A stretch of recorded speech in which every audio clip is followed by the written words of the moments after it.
Welcome to the App in Top Mobile App Marketing Podcast. For so many mobile app developers, it's an all or nothing battle out there in the App Store. This App in Top podcast is your mobile app marketing advantage. Let's get that new app of yours moving to the top.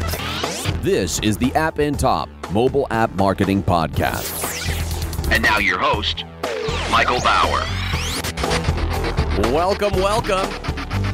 This is the App in Top Mobile App Marketing Podcast. This podcast is produced by appintop.com. You can find the daily blog at blog.appintop.com and also track us down at Facebook, facebook.com/appintop. And because we do tweet, get that little birdie app open and follow us on Twitter at appintop_com. That's appintop_com. Many developers start off by creating an app for the English-speaking audience, and it makes sense, as the U.S. market is one of the largest and a great number of users understand English. Yet, translating your app to other languages and making it available in other countries opens up new, often less competitive markets and helps improve conversions. For example, the Soccer Manager game Top 11 has been translated into 38 languages, and their fans, I'm sure, appreciate the developers' efforts in localizing the game. Today, we invited the founder and director of Beluga Linguistics, Jan Hinrichs, to talk about all aspects of mobile app localization. Jan, thank you so much for taking the time, sir. Thank you very much, Michael, for having me. We are thrilled. Now, while our immediate vision and maybe the immediate vision of sort of developers is just getting the app out there and seeing what kind of a level of success and measuring it that way, we do know that the mobile app industry is global. Publishers from many countries rise to the top of the charts, and many have started with an English version of the game. Jan, can you truly have a widely successful English-only app? Good question. Yes and no. I was going to say, there's a little hesitancy there. Exactly. So of course, normally what we see is that people start off with their native language. This could be English. This could be German, this could be Spanish, whatever. It really depends on your target audience and what is your product about. And in this sense, most of our clients start through with just their own language.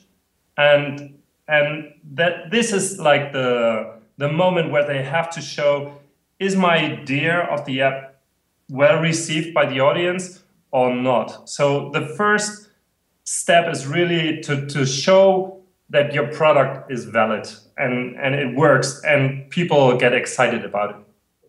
So this is major this is in English or in German in one language. Mm-hmm. And then you start the internationalization. Gotcha. So it's almost, does it sound premature then to think about internationalization as you're developing the app, like before you get to the point where the app actually goes to market? Is that too soon to think about it? Is there a certain level of, let's see what kind of success we find in the nativity of that app before we decide to take it internationally?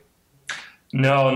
By no means. It's key to have the global leadership in mind from the very first moment, because if you start just pushing out something which, when it is successful, needs to be redone completely because you forgot about the most important things in internationalization, then it will break everything and you will be lost in redevelopment and redoing everything.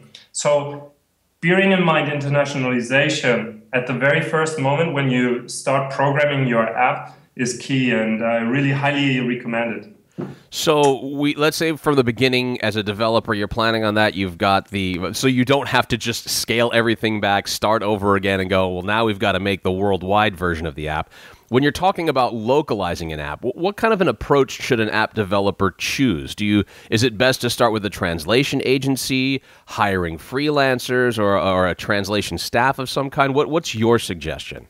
Exactly. So first of all, I would suggest to start with for service. For example, it's normal that you use the same interface across different languages. So no actual localization, or if there is a localization, that means really redesigning the interface for local. This is rather rare. If you go to the most important platforms, I mean, look at Facebook. They're not localized, so they just offer translation of the same interface you have in the US. They offer here in Spain or wherever. So, in that point, if you go international, what I would suggest for a developer is have an early look at some of the tools we in the industry are using to do the translation and localization work, which are open third-party services, platforms, where you upload the strings, the files of your SDK, and pull on the whole team of translator, reviewer. You're managing stuff from your company or your team, and check out those platforms. If your code is suitable, does it work well with these platforms? There are a couple of platforms out there like Web Translated or Transifex, which apart from the platform and the standard file formats, offers you lots of tricks and tips on how to prepare your files well, so it's smooth to run one language, 2 languages, or 50 languages. Gotcha. Is that one of the bigger challenges that developers will face as they decide to translate their app using that kind of a product? Is there something else that you think is a bigger challenge for a developer when they decide to translate their app? I guess the most important in internationalization is to have very clear that going international hasn't changed at all from a 1.0 world to 2.0 world. Yeah. Because it's still the same business you have to do. You have to find context. You have to bring your product on the market. You need to find the right app store. You need to do the marketing efforts for the market. You need to have sales representatives. You need to have the monetization clear for that market, support stuff, and so on. So if you go international, the actual translation process is really the small bit of the process. Yeah, it sounds like there's probably a lot more involved than most developers think about when they begin the process of going international. Exactly. Yeah, it's really if you're aware of where you're going, is my platform internationalizable? Where do I want to go? Which markets are key for me? How do I enter these markets? Do I have influencers? Who are the bloggers I want to reach out so that when I get my product out there, it get known and not just go under the flood of thousands and hundreds of thousands of apps coming out every year in the market. He's the founder and director of Beluga Linguistics, Jan Hinrichs, joining us here on the App and Top podcast. Jan, you just brought up something that it made me think of. Have you run into anything so far that no matter what, no matter where it's from, what country it's from, it's not translatable? Have you seen an app thus far that you've said it's just not going to work someplace else? I think most societies are working with the same basic needs. Mm-hmm. So if there's something that's needed that a developer thinks is needed in, let's say, the UK, then there's a good chance on some level it'll be needed someplace else. Yeah, I think so. And the only problem you will see is if you consider, for example, a service for restaurants, right? Mm-hmm. A restaurant recommendation service.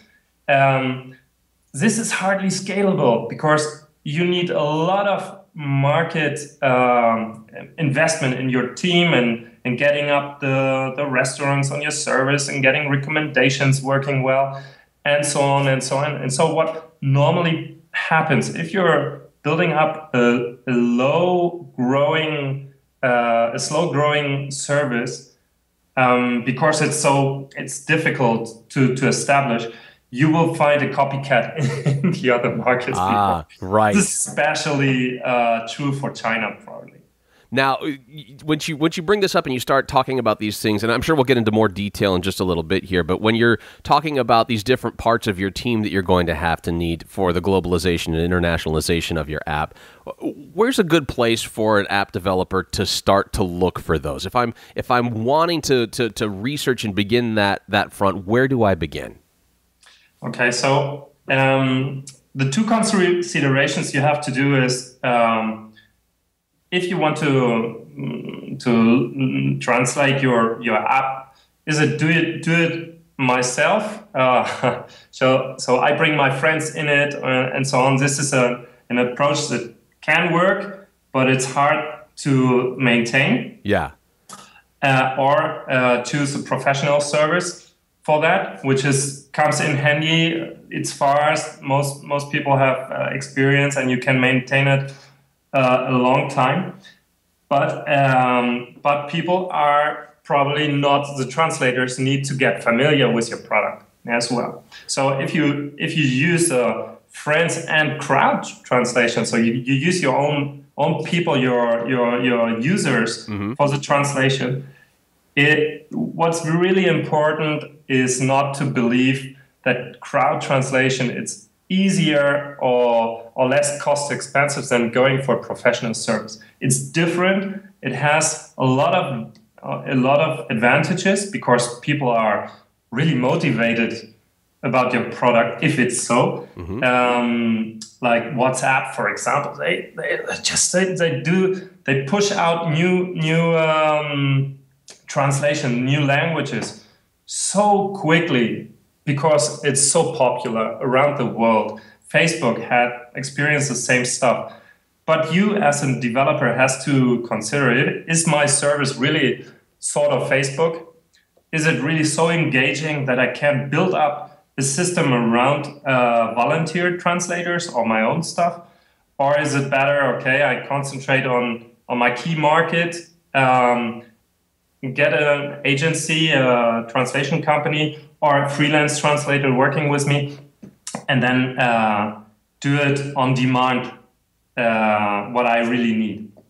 And so, I imagine, too, Jan, that with that, especially, I'm guessing that you guys at Beluga do this as well, where there's an app developer that comes to you and says, I've got this, and I'm thinking about translating it and making it global, where you can say, well, here are some of the places we think it will do fantastic. Here are some places that it would be a waste of time for you to try to have this translated to that, whereas your crew, your friends, your players, or people using your app may try to steer you in the direction of a place where it just won't be successful, and thus kind of a waste of investment. Am I right on with that?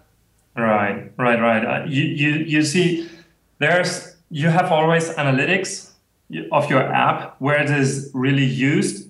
You see your product, you have your roadmap in mind as a developer. So if you go international, you have going international always means, okay, what is my preferred market? Where do I want to make my money with, and where do I have my influencers, venture capitalists, or whoever can help me to bring it on the market? So these are all guides you to the right languages. And then from our experience, one of the most flopped countries in a certain way, which is always something where we try to stop a little bit the emotions of our clients, is Korea. Which is one of the Asian markets which is so interesting in terms of users, because it's huge, bandwidth is immense, it's impressive, but I haven't seen so far a foreign app having success in Korea, because Koreans prefer their homegrown apps. Gotcha. And an interface which really needs to be local. And this is a process we can't offer our clients, because it's really like redoing the whole interface, considering the channel, most of the channels. I mean, you had the last talk with about China and games in China, and there was this reference that you really need to get with locals on board to bring it there. Yeah. Chinese, we have seen, are more open to adapt foreign games or applications, but Koreans less. So this is one of these things that is really strange, and where we say, okay, go to Japan. Japan is open. Go to China, Taiwan. We can do that, but Korea, it's really hard, and it's even more harder to find the suitable translators. Wow, I hadn't even thought of that. And to think about going, okay, well, can we touch base with some Korean team in Korea that we can have our app sort of modeled after, or at least appear to be something that Korean users would be interested in doing? It sounds to me like that's already a big challenge to kind of take on. Exactly, because if you just do like a translation of your the problem is the language, because it's really like flipped completely around. An English sentence translated into Korean, at best it makes no sense. I mean, it's really hard for the translators to stuck to the original but remake the sentence or the paragraph or the banner in a way that it's really up to the Korean audience. And this is sort of different in these other languages and these other markets. Well, and it sounds like even to the users' extent, the users in places like China and Japan seem like they're okay with looking at other types of apps and games and whatnot, whereas Korea seems pretty steadfast on what is and isn't Korean. I think it's a maturity of the market. Gotcha. People are really they know they are top notch of using apps and using mobile phones and using internet connections.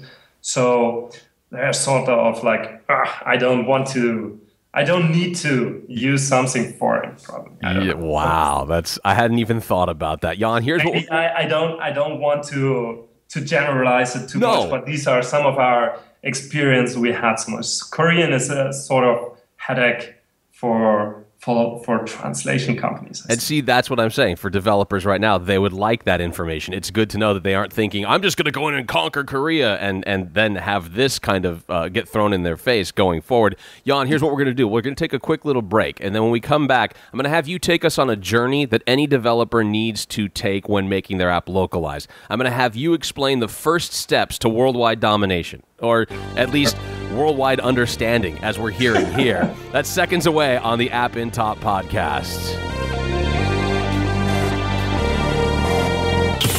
This podcast is produced with support from App in Top, an automated mobile app marketing platform in App Store and Google Play.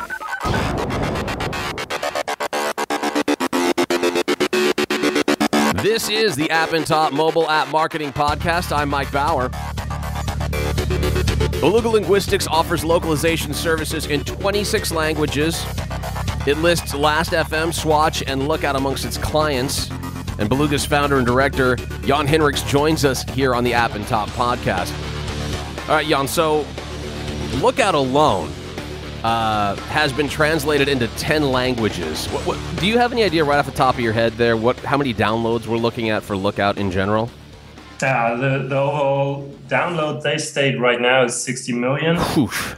So yeah, we had the luck to be on board of some of the really impressive localization projects. Last.fm at their time, it was like brutal in terms of use around the world, millions of users, and so audiences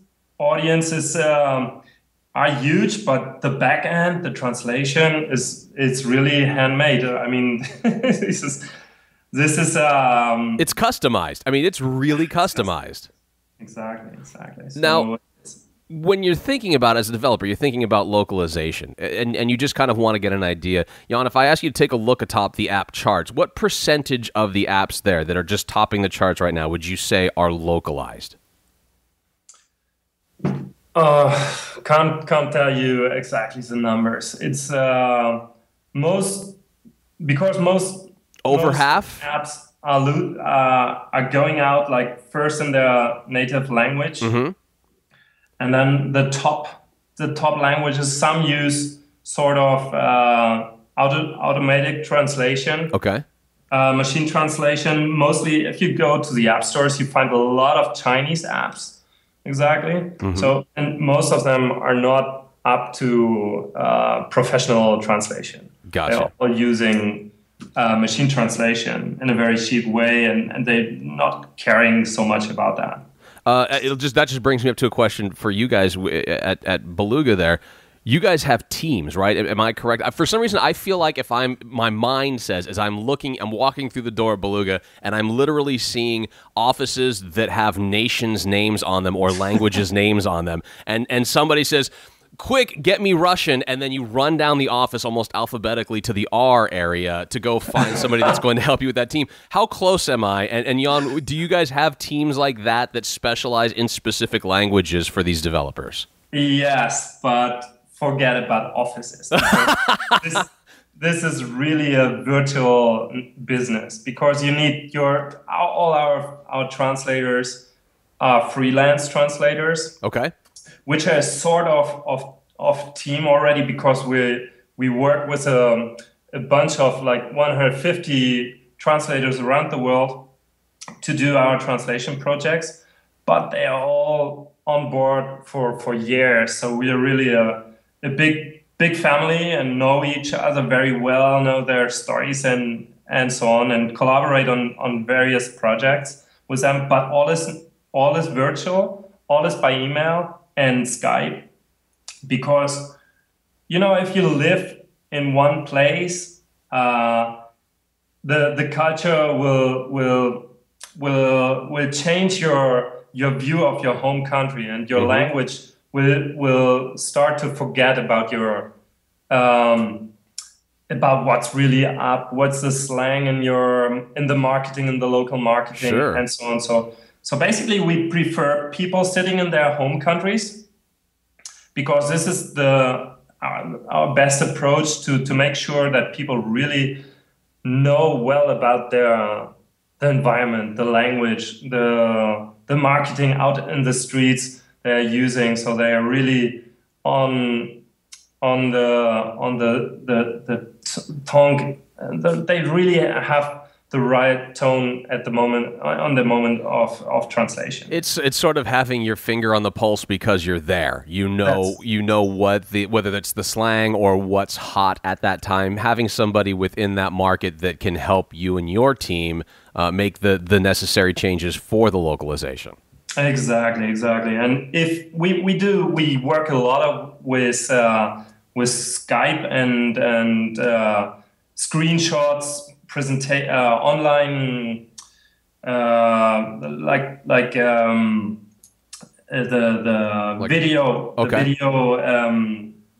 video calls and screen sharing in order to explain what exactly we want to see them, what they have to look at, and so on. So it's much more of an advantage to be distributed around the globe than to sit in one office and sit in silent and translate on your body. But exactly the situation you explained, we do it by Skype chat. So, hey, we need a translation here. And last minute, we pull it out in a couple of seconds. You get a reply from Japan, from Korea, from Brazil. That's great. And this really works pretty good. It's great. I'm originally from California here in the States, but I live in New York now. I haven't been in California for any length of time for over 5 years. It would be like me trying to interpret something Californian, but I haven't been there for 5 years. You need to have the best way, but you need to have a team on the ground in that area in order to make that translation work.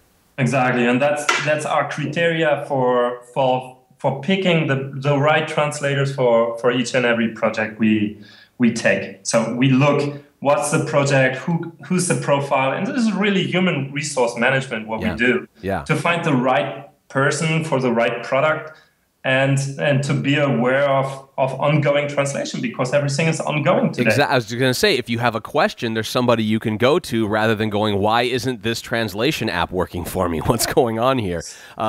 Do me a favor, Jan. Take me through translating and localizing an app. What process do you guys follow? And if you have an estimation for what you think length of time, you said some of the stuff, like with Last.fm, it took a long time to get the translation process going. What's an average length of time it takes from the very beginning to the very end?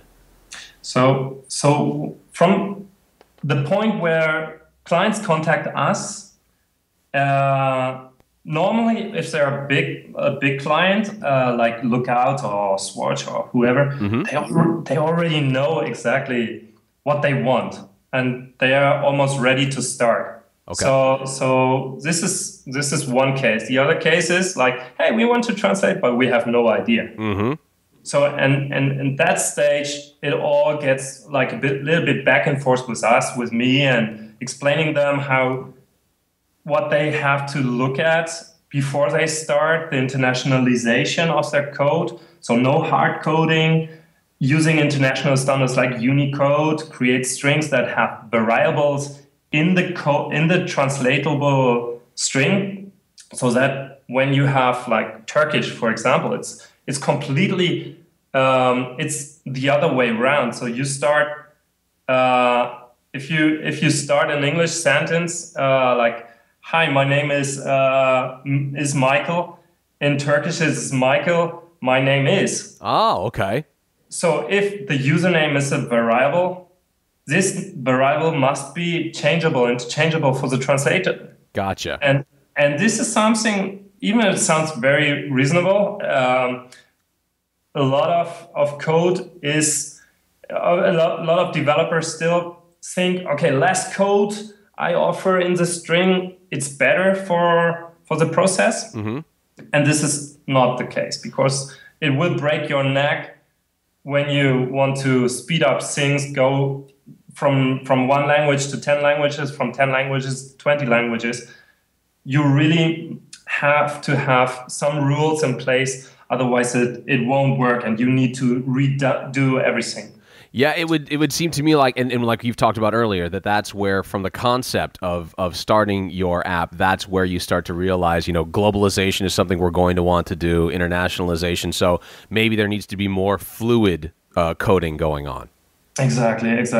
Today there are a lot of progress in terms of these editors, which really offers you one line of code you integrate in your files, and they make the hard bit. So they take care of getting everything out, what needs to be internationalized and translated, and they pull out the PO files in order to be in the editors, to have the text online for the translators to do their work. And when we start this process, before the translator starts with the translation in that interface, we usually have a look and add comments, because normally the developers just push like, here's the app, here's the file, and that's it. Mm-hmm. But we have always a problem with in context. So you have a mobile app and you have strings. All these are text strings. If you get them out of their environment and put them in the editors today, you don't have the reference of the environment of that string. Right. So you don't know what's before and what's after. All you have are clues, like the key name or some sort of information around the where the file comes from. So it must make sense, and sometimes it's not enough, because an application or a web app is pretty complex. So you have a lot of text which is hidden in the source code, which is only viewable in a certain given situation. So an error message, or if you're a male user, a female user, if you're based in Germany or in another country, you have a lot of if clauses. Yeah. So and this is a hard bit of our work. So to offer the translators the context they need to get that right.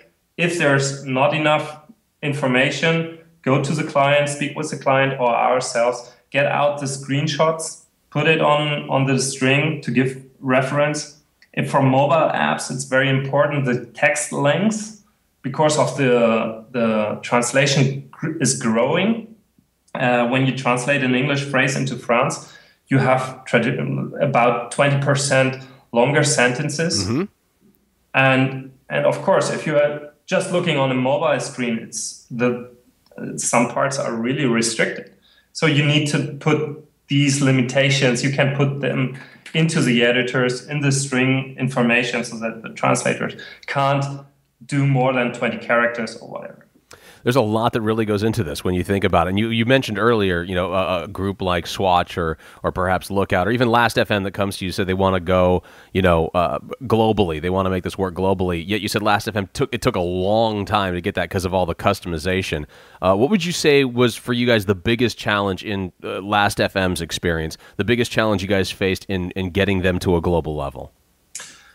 We had an interesting process because once we have translated everything, we started local forums on Last.fm to discuss our translations, to deal with user feedback. And this is always tricky because it sounds like a good idea, but I'm sure it's more work for you, yes?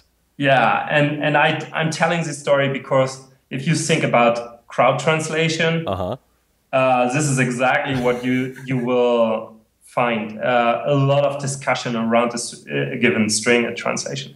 Language is like water. It really adapts to the environment. So a guy in France, if you look at France, you have France from France, yeah, from European France, right? Then you have Canadian France, and so users come from all over. And Spanish, for example, this is a typical Spanish example. You have Latin America Spanish and European Spanish. Mm-hmm.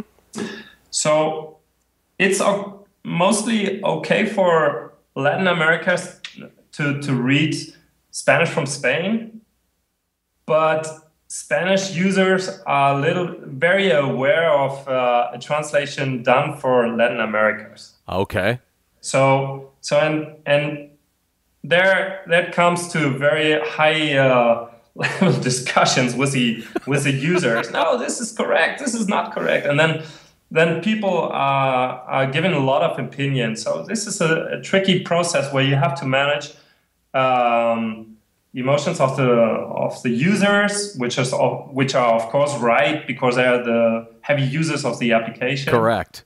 But on the other hand, you have linguists which are really knowing their grammar rules and the standards and have a lot of investigation into every translation. I mean, this is not coming up from nowhere, but experience.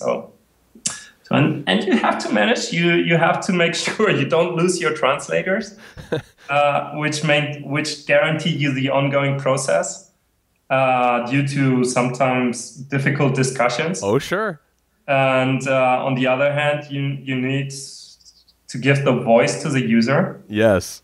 So there's that fine line you have to walk. Yeah. I can only, based upon a couple of discussions I've had on Facebook in the last month, I can imagine how frustrating and at the same time how decisive you need that input from those kinds of conversations.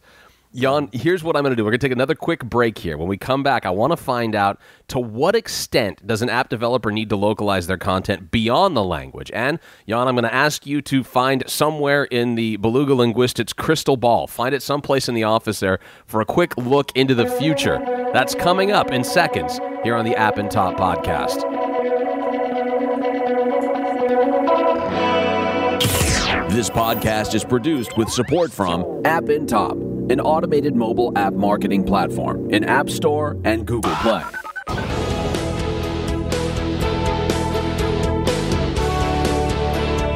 This is indeed the App and Top Mobile App Marketing Podcast.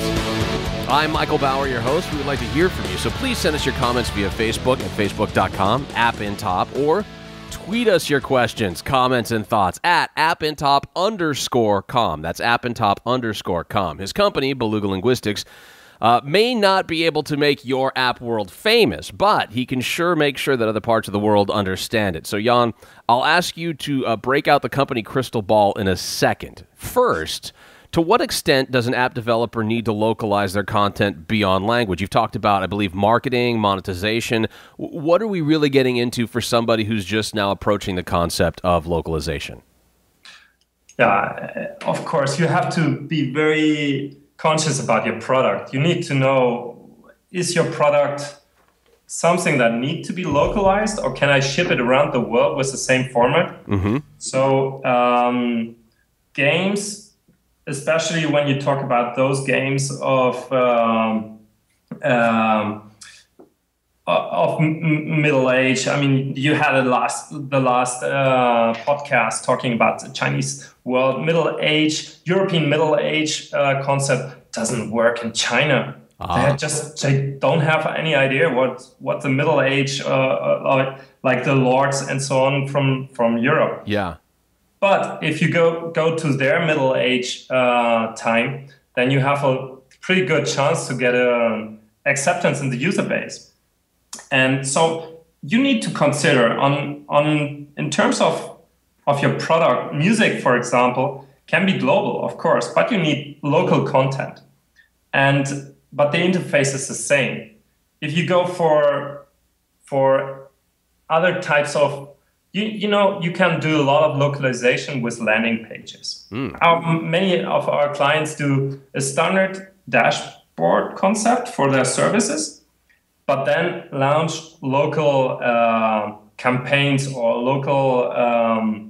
local pages, landing pages, in order to give it a special localized touch. Gotcha. And that works good. Are there any business processes within an app that need to be localized? Payments, support, moderation, or is that all sort of included in this understanding your app? This depends. I mean, you have more than 50 different types of payment out there. Yeah. So we usually see Visa, credit card payments. So there are 50 sorts of credit card payments, and then you go to online payment wallets, and it's getting huge. I mean, it's really massive. The choice you have to go for different sort of monetization, mm-hmm. and this is something what I explained before. This is something you really need to check out with your product development teams for the different countries. What is the preferred payment system in France, in Germany? It's maybe not the credit card, but a sort of bank transfer, wire transfer method. And this takes time. You can go pretty easy with PayPal right now. Yeah. But it's not necessarily the preferred choice of everybody. It's a good point.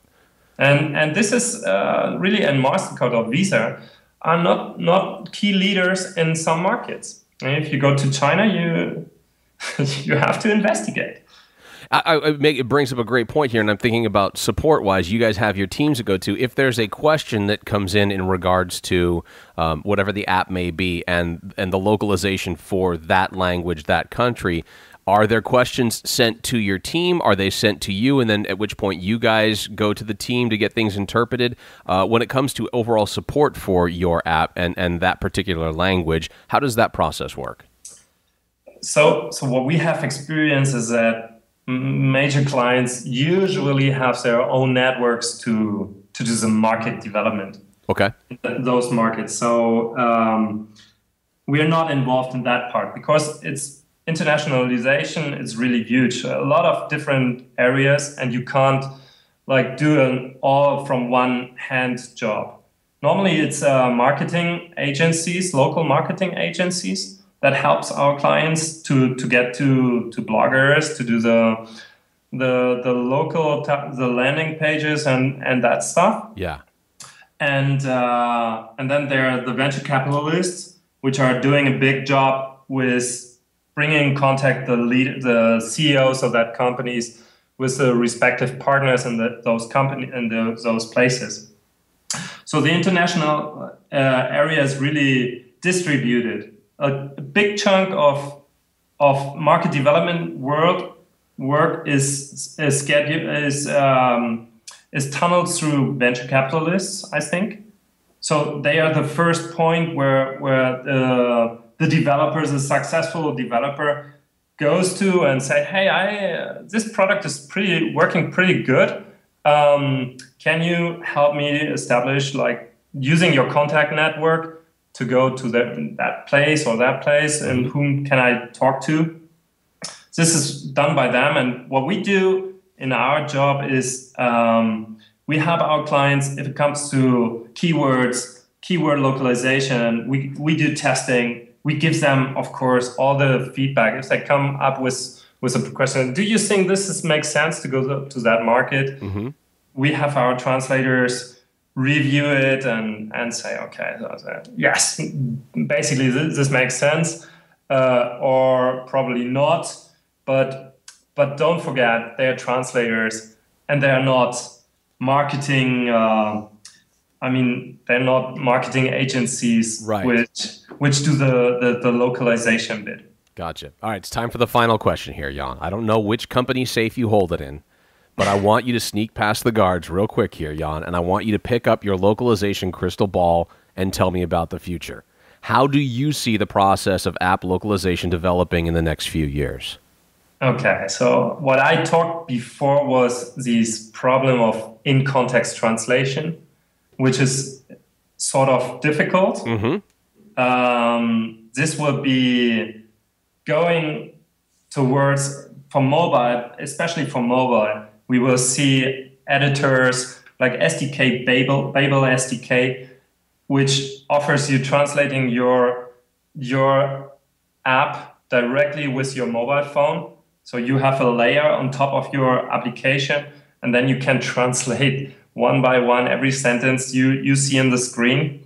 This is something, from our point of view, really exciting, because this is something missing today. It's really difficult to do this process of reviewing and testing an app in the whole process with translators, managers, client stuff, and so on. So this will come. And then I think we are going to see a big move in video and using subtitling, video content, going international, being ever more important. So this is voice localization and subtitling, which I guess in the next couple of years will get to see a lot of improvements and a lot of movement. Yeah, I think when you talk about specifically in ads and the videos that are coming in ad form as well, that's something that is changing throughout the app world, and you see that having an effect as well in localization. Yeah. That's fantastic. Definitely. All right, Jan, if I knew how to speak any other languages, I would thank you in all of them.